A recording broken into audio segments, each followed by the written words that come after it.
Muy buenos días, estimados amigos y amigas que nos acompañan el día de hoy en Comunidad Cristiana en Línea. Es un privilegio, una vez más, poder compartir con ustedes el mensaje de la palabra del Señor.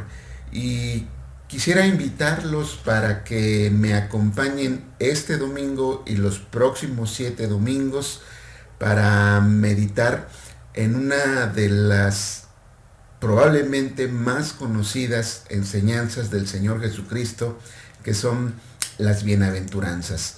Vamos a estar meditando durante este domingo y los próximos 7 en estas 8 bienaventuranzas que el Señor pronunció previo a lo que se llama el Sermón del Monte. Entonces, les voy a invitar para que leamos el texto sobre el cual vamos a basar estas enseñanzas. El texto se encuentra allí en el Evangelio de Mateo, en el capítulo 5, versículos 1 al 12.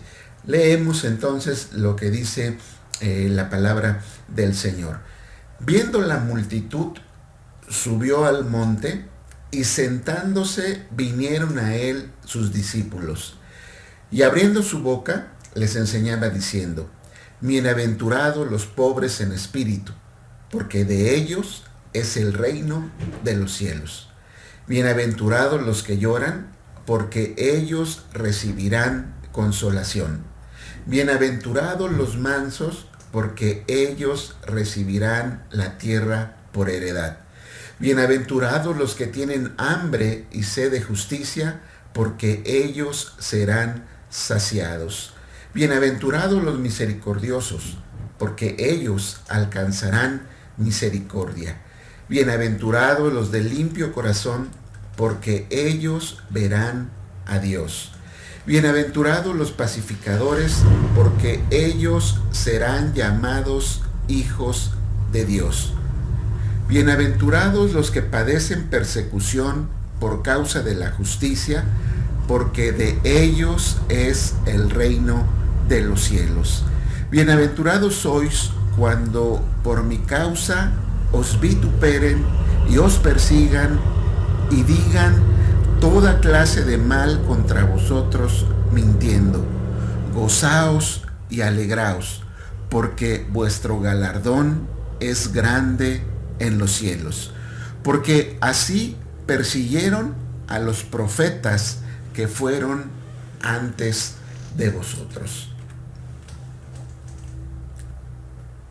Se puede decir que toda persona que ha escuchado hablar del Señor Jesucristo, de Jesús de Nazaret, y conoce aún lo más mínimo de sus enseñanzas, está familiarizado con las bienaventuranzas, que son con las cuales el Señor comenzó lo que les decía anteriormente, lo que se llama el Sermón del Monte.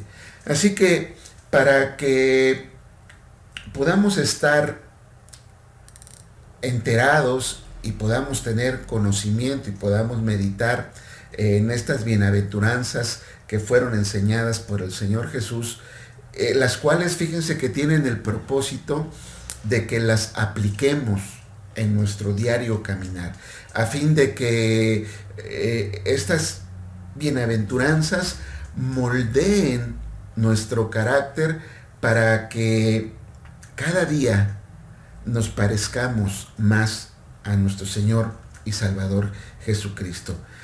En las bienaventuranzas, el Señor Jesús nos enseña cuáles son las actitudes que todo creyente debe de abrazar y cultivar como una forma de vida.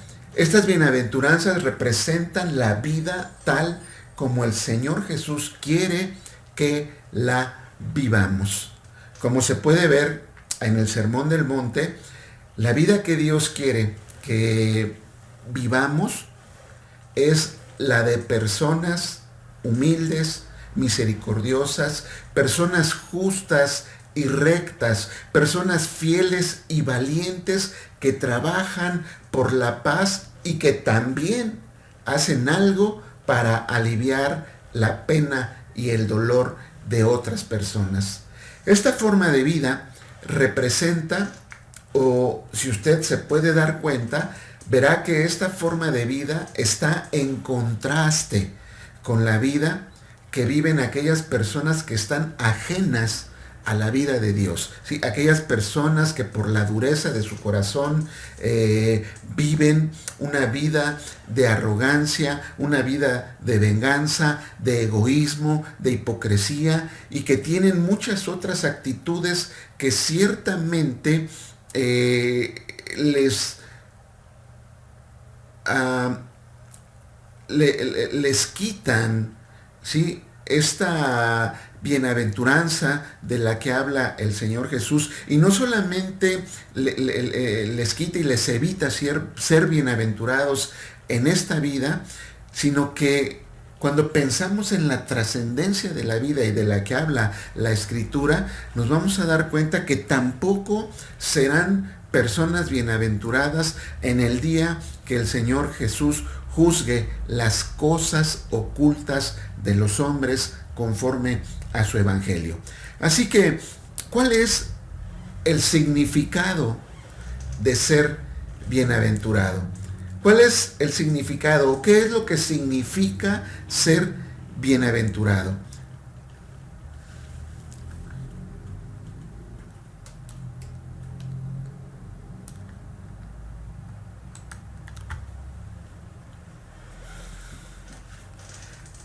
Estoy seguro que la mayoría de ustedes han escuchado el significado de bienaventurado, y probablemente estén pensando ahorita que le pregunto cuál cree o cuál sería el significado de bienaventurado. Es muy probable que esté pensando que en sinónimos como dichoso, afortunado, bendecido, incluso podría estar pensando en la palabra feliz.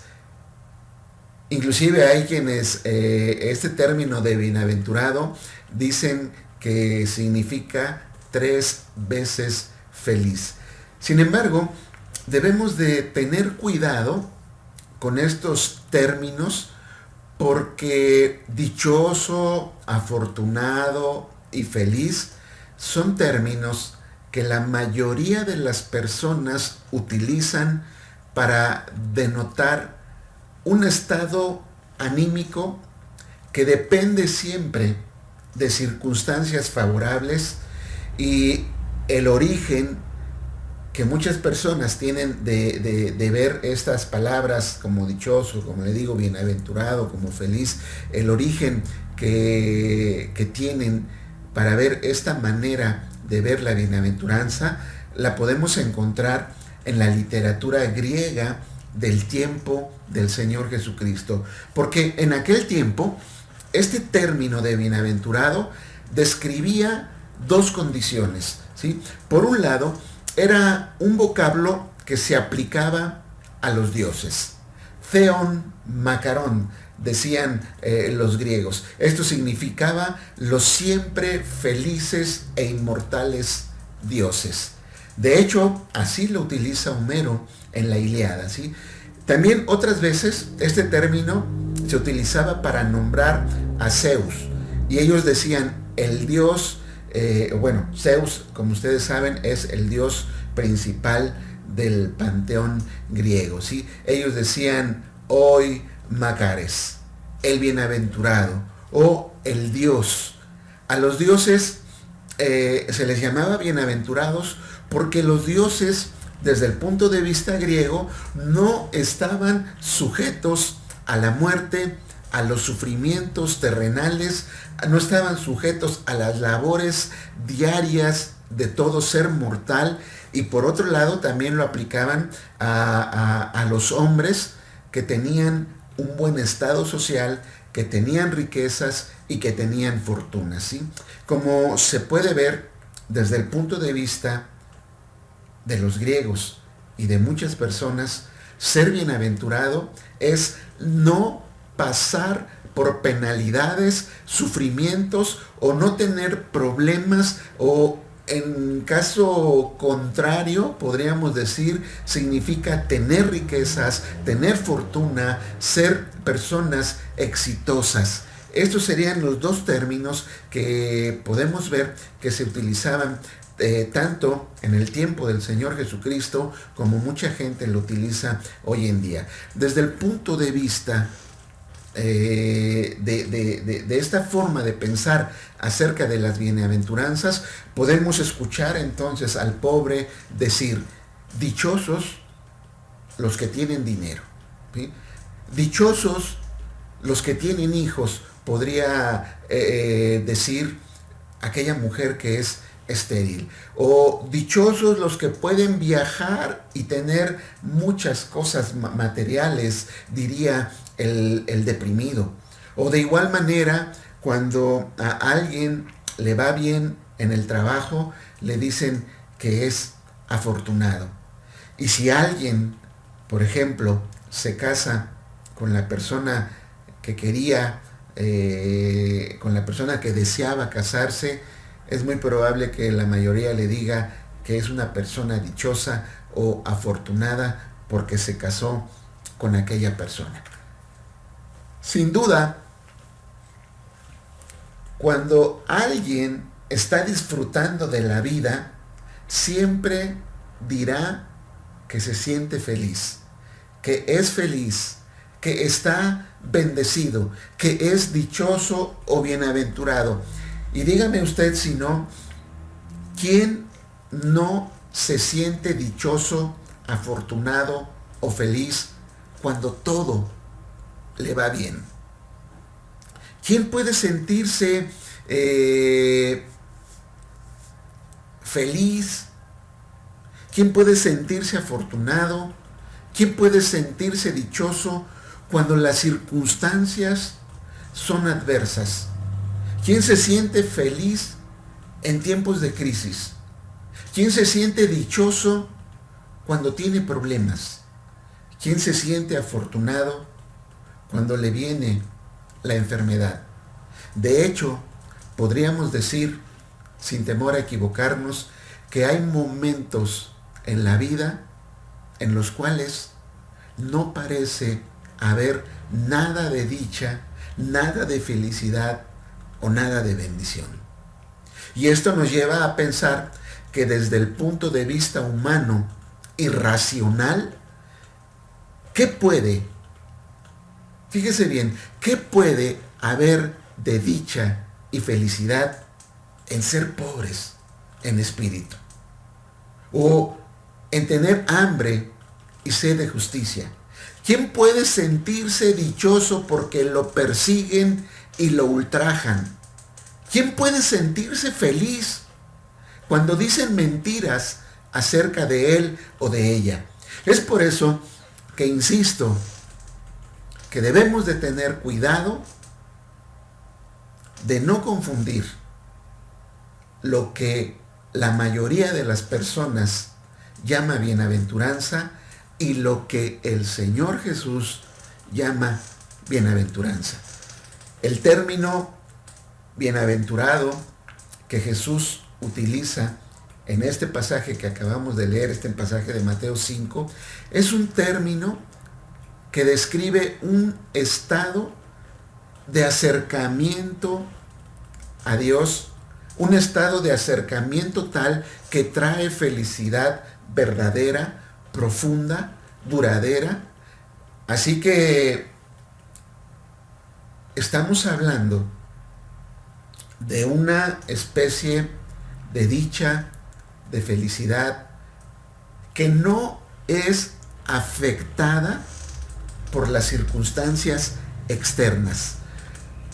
Porque esta felicidad de la que habla el Señor Jesucristo, esta bienaventuranza, esta dicha, proviene de lo que hay dentro de una persona. Esta felicidad no proviene de lo que tengo. Esta felicidad no surge por la ausencia de problemas. Esta felicidad no es el producto de que todo nos está yendo bien. Esta felicidad es producto de lo que hay dentro del corazón que cree y confía en el Dios Todopoderoso, ¿sí? Esta felicidad depende, como le digo, no de las circunstancias, depende de lo que el Señor ya ha hecho en nuestra vida y de la esperanza que tenemos en Él a través del Evangelio glorioso de nuestro Señor y Salvador Jesucristo. Fíjese que al recurrir Jesús a este término de bienaventuranza, no solamente lo legitimó, sino que lo utilizó para describir el estado del discípulo dentro del reino del Señor, es decir, dentro del reino de Jesús, dentro del reino de Dios, dentro del reino de los cielos. Bienaventurado es entonces la única palabra que puede describir las bendiciones de las que goza el creyente, ¿sí? Y esta encierra la idea de todas las riquezas del cielo que le pertenecen justamente a aquel que forma parte del reino de los cielos por medio de la salvación que el Señor Jesús ha hecho a todos aquellos que creen en Él.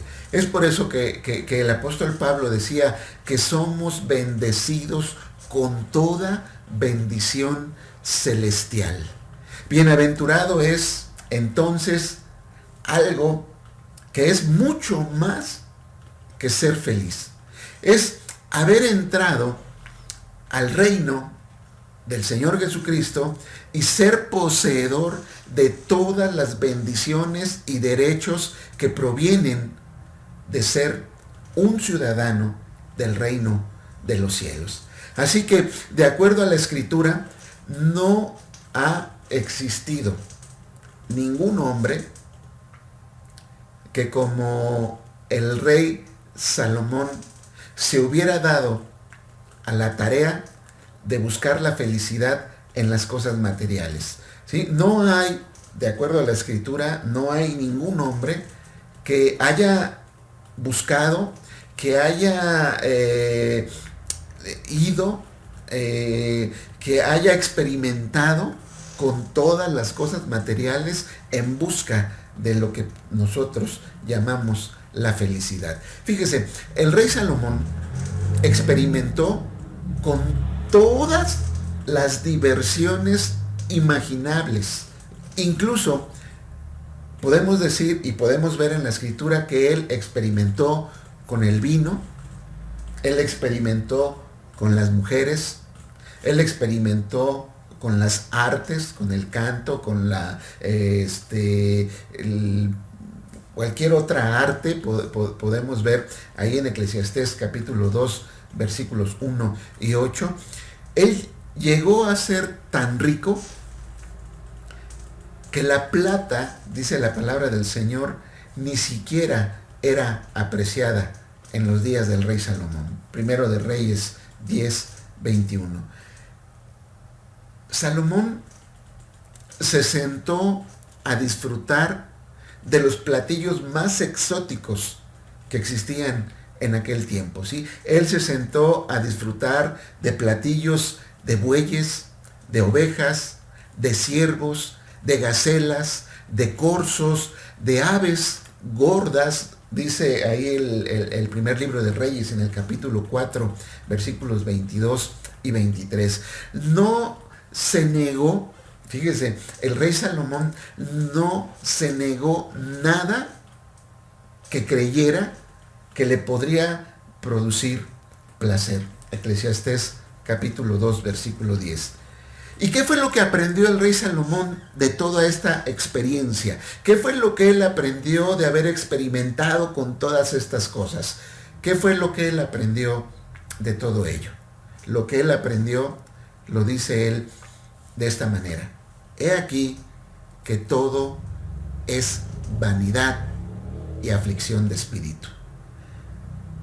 Y esto nos lleva a pensar que la felicidad no la pueden hallar aquellos que la buscan en el camino equivocado. La felicidad, el gozo, la dicha, no la encuentran aquellos que no están dispuestos a pagar el precio, que es justamente seguir al Señor Jesucristo, ¿sí? Y así como Salomón, podemos ver que existen muchas personas que van por el mundo buscando la felicidad, la dicha, la bienaventuranza en las cosas materiales. Y al final, al igual que el rey Salomón, después de haber experimentado muchas de estas cosas, después de haber experimentado con todo aquello que está dentro de sus posibilidades, después de haber experimentado con todo aquello que han buscado para ser felices, llegan muchas veces a la misma conclusión que el rey Salomón. Llegan a la misma conclusión, que no pueden ser felices, porque todo, dice, es vanidad y aflicción de espíritu. Una vez dicho lo que significan las bienaventuranzas o lo que significa ser bienaventurado en el contexto de la enseñanza del Señor Jesús, entonces ahora sí podemos pasar a meditar en la primera de estas bienaventuranzas de las que habló el Señor Jesucristo, ¿sí? Bienaventurados los pobres. Bienaventurados, los pobres en espíritu, porque de ellos es el reino de los cielos. Esta es la primer bienaventuranza. Bienaventurados los pobres en espíritu, porque de ellos es el reino de los cielos. Hace muchos años, recién comenzaba mi vida como discípulo del Señor Jesús, estaba en un parque platicando con un hombre acerca del Evangelio, y este me confesó que no quería ser cristiano porque, según alguien, le había dicho que los cristianos debían ser pobres. Totalmente sorprendido por esta declaración, traté de enseñarle lo que la Escritura dice al respecto. Y yo creo que si a cualquiera de nosotros se nos dijera que uno de los requisitos para ser cristiano es que debemos ser pobres, pensaríamos más de una vez si queremos ser cristianos. Y más cuando venimos de familias donde las carencias materiales han sido el común denominador. Siendo sinceros, no creo que haya ninguna persona a la que le guste la pobreza. Porque la pobreza suena y se mira como una debilidad. La pobreza, en cualquier sentido, suena desagradable. A nadie le gusta ser pobre en ningún sentido. A nadie le gusta ser pobre económicamente, a nadie le gusta ser pobre intelectualmente, y creo que a nadie le gusta, porque no entiende el significado, a nadie le gustaría ser pobre en espíritu. En lo que respecta a la sabiduría popular, a la sabiduría del mundo, la pobreza va en contra de lo que se considera éxito. Y la pobreza también va en contra de lo que es necesario para salir adelante y ser alguien en la vida. Por eso creo que a nadie le gusta o le gustaría en un momento dado pensar en ser pobre. Entonces, ¿qué es lo que quiso decir Jesús con bienaventurados los pobres en espíritu. ¿Qué es lo que Jesús quiso decir con esta bienaventuranza? ¿Qué es lo que quiso decir con bienaventurados los pobres en espíritu? Y hay que notar, hay que hacer notar que la palabra que el Señor Jesús utilizó para referirse a pobres es una palabra que encontramos en el texto griego, que es tokos, ¿sí? Esta palabra significa algo más que pobres, ¿sí? Esta palabra no quiere decir simplemente pobres, sino que esta palabra va todavía más allá y tiene que ver con ser más que pobre, es decir, ser indigente, estar sumido en la más completa pobreza. Este término que utilizó el Señor Jesucristo significa mucho más que ser pobres. Es estar en una condición de total indigencia, es estar en una condición de total y completa pobreza. Cuando Jesús utilizó este término, pobres, Él se estaba refiriendo a la pobreza total, aquella que reduce a las personas a la mendicidad. Y esta misma palabra es la que nosotros encontramos también ahí en la Escritura, que también fue utilizada por el Señor Jesús para describir la condición de una persona totalmente pobre y totalmente en un estado de mendicidad. El Señor se refirió, utilizando esta palabra, a Lázaro, el mendigo, ¿sí? A aquella historia de este hombre rico y Lázaro que encontramos ahí en Lucas capítulo 16, ¿sí? Donde podemos ver en el versículo 20 y 21, dice lo siguiente: había también un mendigo llamado Lázaro, que estaba echado a la puerta de aquel, es decir, del hombre rico, lleno de llagas, y ansiaba saciarse de las migajas que caían de la mesa del rico, y aún los perros venían y le lamían las llagas. Fíjese, este es el estado al que se refiere el Señor Jesucristo cuando habla de pobres.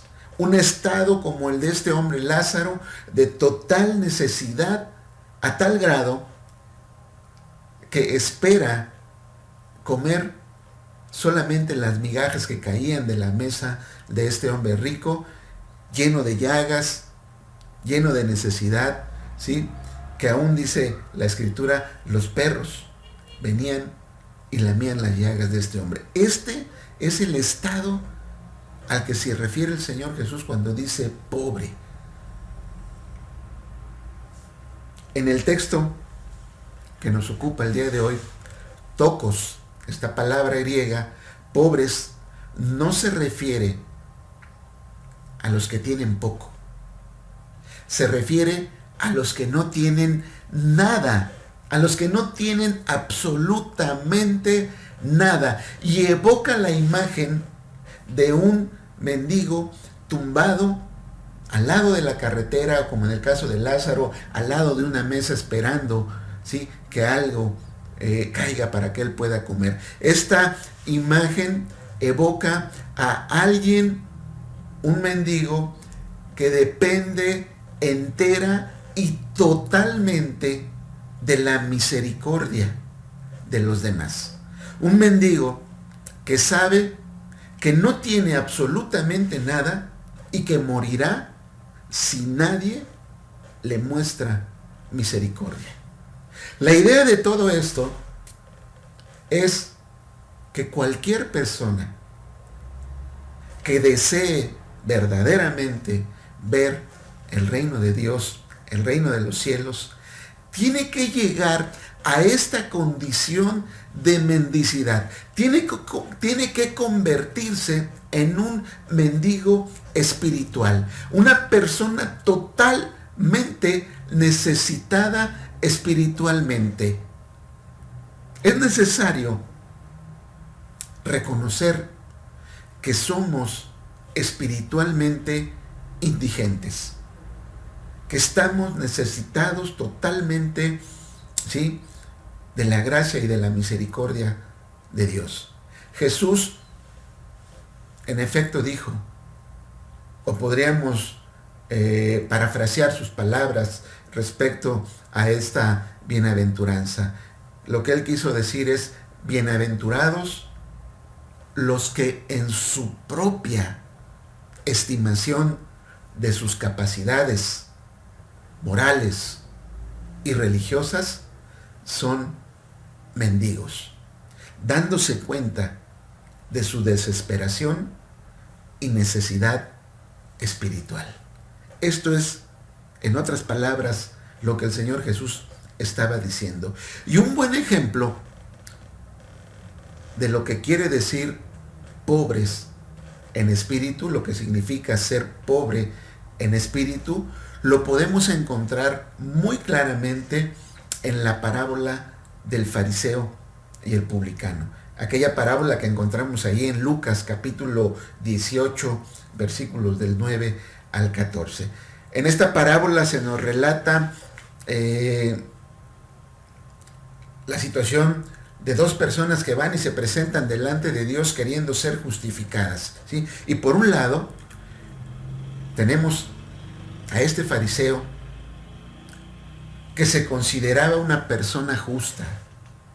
Él reconocía desde su propia vista de él mismo, él reconocía que no tenía defectos espirituales en su persona. Y no sentía necesidad de ayuda de parte de Dios, ¿sí? Y por otro lado, tenemos al publicano. Un hombre que podemos ver que era pobre en espíritu, porque él se dio cuenta que era un pecador y que necesitaba desesperadamente de la misericordia de Dios. Y entonces este hombre, este publicano, ora diciendo: Dios, sé propicio a mí, pecador, dice el versículo 13. Y entonces el Señor Jesús, hablando de esta parábola, concluye diciendo: os digo que este, es decir, el publicano, descendió a su casa justificado antes que el otro. Fíjese, no hay indicios, o sea, no podemos dudar, no podemos poner en tela de duda que las cosas de las que hablaba el fariseo fueran inexactas. No podemos negar que las virtudes que él menciona, que era un hombre justo, que era fiel a su mujer, que oraba, que ayunaba 2 veces a la semana, no podemos dudar que verdaderamente lo hiciera. No podemos decir que era un mentiroso o que fuera un hipócrita. No podemos dudar de que realmente este hombre hiciera todas estas cosas que menciona. Sin embargo, el problema de este hombre es su actitud orgullosa. Esta actitud orgullosa de Dios: yo te doy gracias que no soy como este publicano pecador, yo soy un hombre justo, yo soy un hombre, como les digo, fiel a mi mujer, yo soy un hombre trabajador, yo soy un hombre que no se mete con los demás, yo soy un hombre que es honesto. Esta actitud, al igual que la de muchas otras personas, es la que los condena. En vez de justificarlos, es justamente lo que los condena, ¿sí?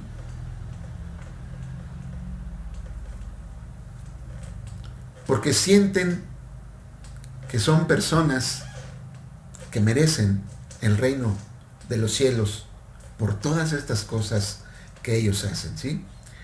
Estos hombres, este fariseo y estas personas que actúan como este hombre, no son pobres en espíritu.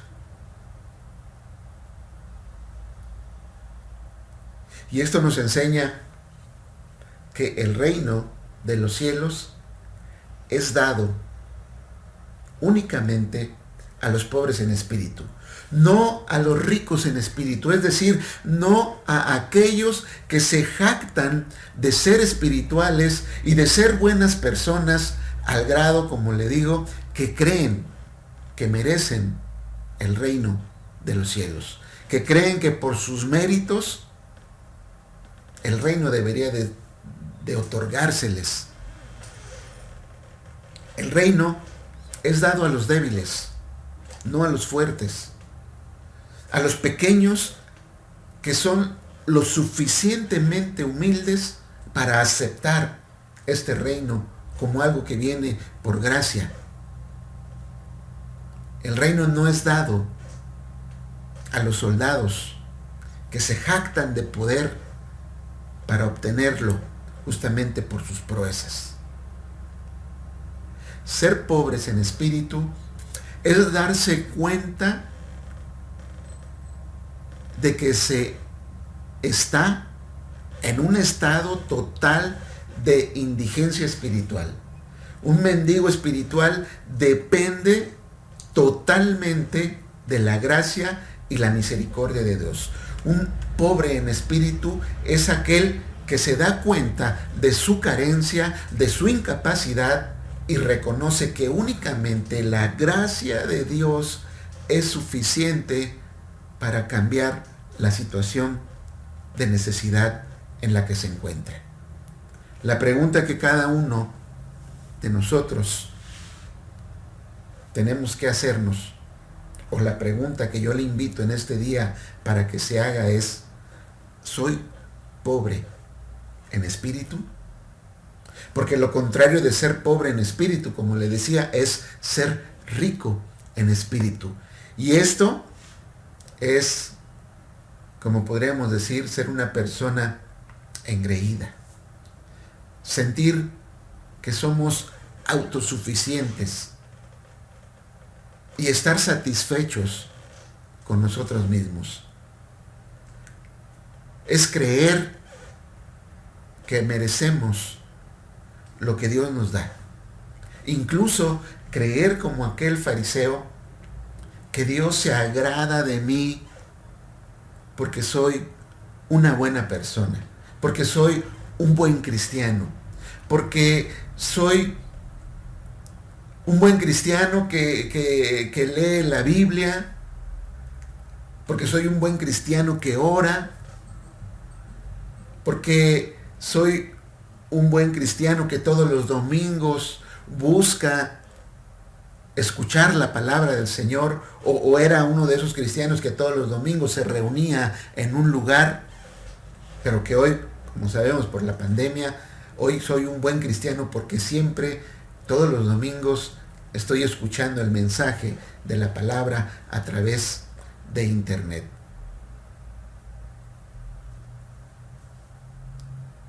Tal vez piense yo que Dios se agrada de mí justamente por estas cosas, ¿sí? Porque doy mi ofrenda, porque doy mi diezmo, porque trabajo en la obra del Señor. Tal vez estemos equivocados como este fariseo pensando que somos buenas personas porque hacemos todo esto. Y desde el momento que pensamos que estas cosas me hacen acepto delante de Dios, he perdido, ¿sí?, la pobreza espiritual y me estoy convirtiendo en una persona engreída que está trayendo delante de Dios sus méritos como medio para ser agradable delante del Señor. Tal vez pensemos: Dios debe estar complacido de mí, ¿sí? Dios debe de agradarse mucho de mí por cómo soy y por lo que hago.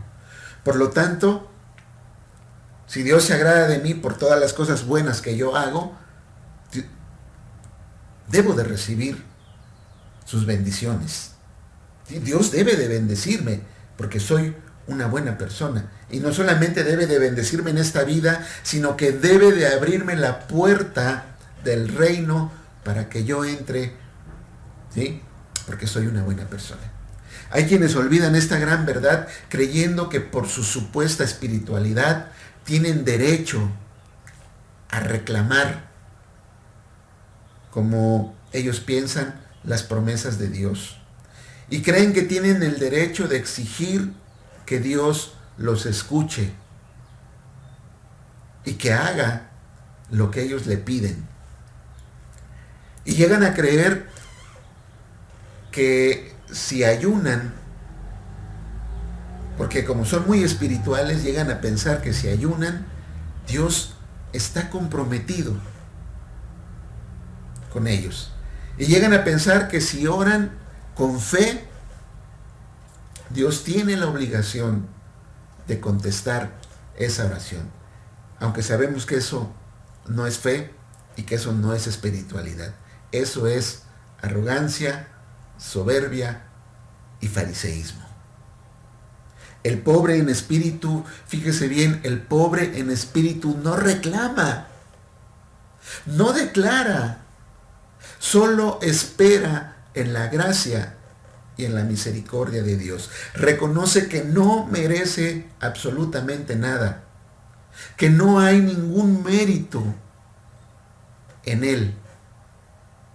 Como dijera el salmista, el pobre en espíritu hace lo que hizo el salmista.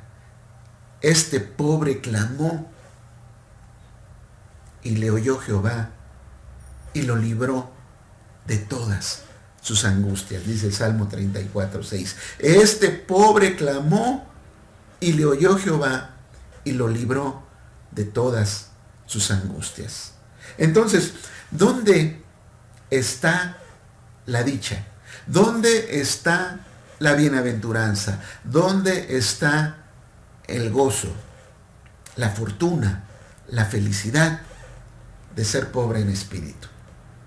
La dicha, la felicidad y la bienaventuranza está en que al corazón contrito y humillado no lo desprecia Dios.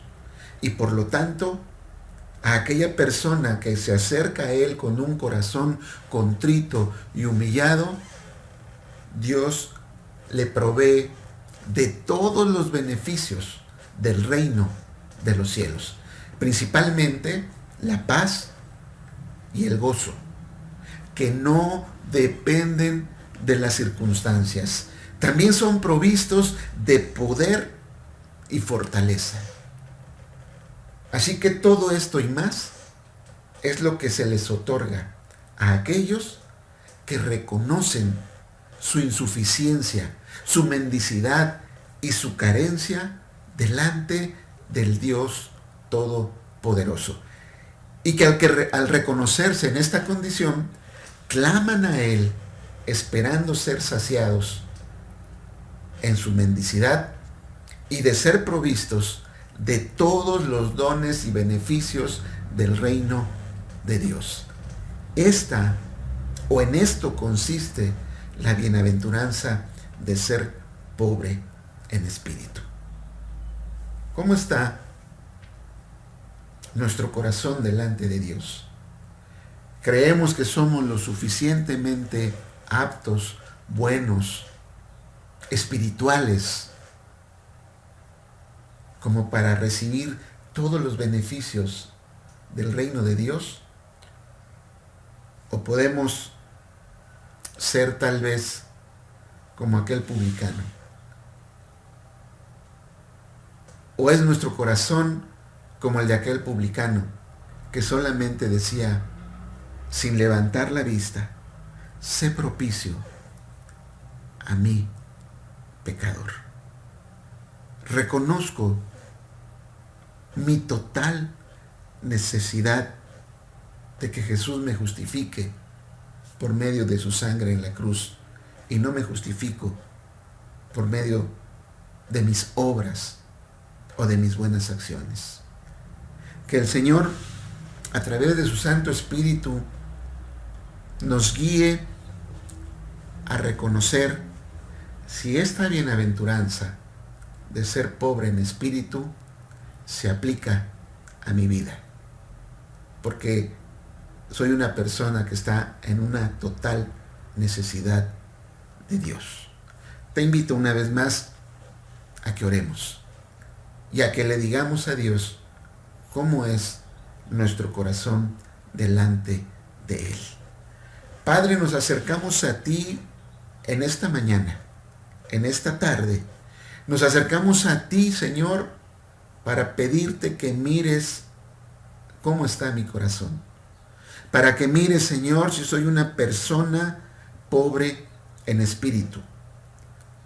O en su defecto soy lo contrario, una persona rica en espíritu.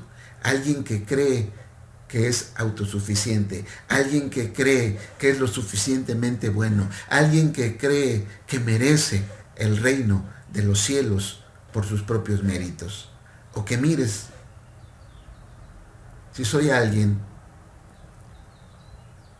que reconoce que no merece absolutamente nada de ti, que reconoce que está totalmente necesitado de ti, que si no es por ti, por tu gracia y tu perdón, no podría jamás estar delante de ti hoy ni en la eternidad.